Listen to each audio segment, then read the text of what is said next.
আজানের ধ্বনি কি শুনতে পাচ্ছ না? আজানের ধ্বনি কি তোমার কানে যায় না? আমি তো জানো আমি আজানের ধ্বনি শুনলে আমি বিছানায় পিঠ লাগাইতে পারি না, তুমি আমাকে কেন ডাক দাও নাই? তখন ফাতেমা ডাক দিয়ে কই, ও আমার স্বামী, প্রাণের স্বামী, আপনি তো আমাকে বলেছিলেন ফজরের আযান দিলে আপনাকে না ডাক দিতে, আপনি নিষেধ করার পরে আমি আপনার নিষেধ কিভাবে আমি অমান্য করি? তখন আলী আয়েশা ডাক দিয়ে কয়, ফাতেমা রে, তুমি কি জানো না আমি ফজরের বেলালের আযান যখন আমি শুনি আমার কানে যখন বাড়ি খায় তখন আমি বিছানায় পিঠ লাগাইতে পারি না। ও ফাতেমা, তুমি যাও যাও জলদি করে তুমি ওযুর পানি রেডি করো, জোরে কোন না সুবহানাল্লাহ। তখন আলী ডাক দিয়ে কয়, ও হুসাইনের বাপ, আপনি না বলছেন নামাজ পড়তেন না, আপনি কেন ওযু বানাইবেন? তখন আলী রাদিয়াল্লাহু তাআলা ডাক দিয়ে কয়, আমি তো নামাজ পড়তাম না বলছি, এই জন্য কি আমি ওযু করতে কি পারবো না? সুবহানাল্লাহ। তখন মা ফাতেমা বলল, তুমি তাড়াতাড়ি যাও ওযু পানি বানাও। তখন মা ফাতেমা ওযু বানানোর জন্য পানি যখন আনলেন, ওযু বানায়া তখন আলী আবার ফাতেমার কাছে আসলেন। ফাতেমারে ডাক দিয়ে কয়, ফাতেমা গো, আমার পাগড়িটা দাও, আমার জুব্বাটা দাও, আমি রেডি হয়ে যাই।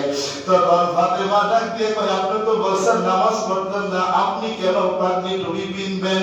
তখন বলছে, আমি তো নামাজ পড়তাম না বলছি, এই জন্য কি আমি জুব্বা পাগড়ি পড়তে পারবো না?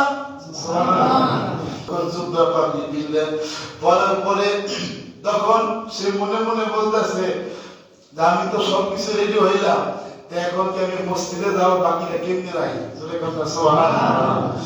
তখন আর কোনো কিছু না হইলে একটা দৌড় দিয়ে মসজিদে চলে গেলেন, জোরে কথা সুবহানাল্লাহ। মসজিদে যাওয়ার পরে সকল সাহাবীরা আলীকে দেখা সবাই অবাক হয়ে গেছে।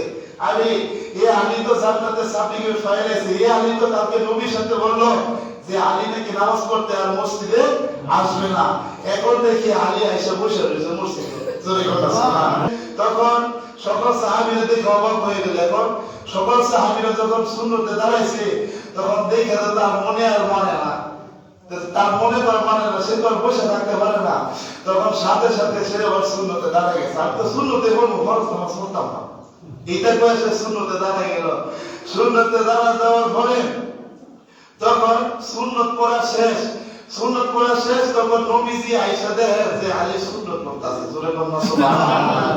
এই নবীজি সুন্নত পড়া দেখে নবীজি আয়েশা দিছে, জোরে বলনা সুবহানাল্লাহ। তখন নবীজি আলীকে কোনো ডিস্টার্ব করে নাই, আলীকে কোনো ডাক দেয় নাই, ডাক না দিয়ে নবীজি নামাজে সুন্নত পড়ে নামাজে দাঁড়ায় গেছে, জোরে বলনা সুবহানাল্লাহ। নবীজি যখন নামাজ দাঁড়াইছে তখন দেখে আবু বকর এবং ওমরের মাঝখানে একটু ফাঁক আছে, দৌড়ে গিয়া এই ফাঁক দিয়ে দাঁড়ায় গেছে, জোরে বলনা সুবহানাল্লাহ। তো তখন এই দাঁড়া যাওয়ার পরে নামাজটা শেষ করে নবীজি যখন এই ডান দিকে ফিরে দেখে আলী নবীজির সামনে, জোরে বলনা সুবহানাল্লাহ। তখন সকল সাহাবীদের সামনে আলীকে প্রশ্ন করতেছে, আলী, তুমি তো বলছো কালকে আমার কাছে, তুমি তো বলছো নামাজ পড়বা না, তাহলে আজকে কেন তুমি সবাই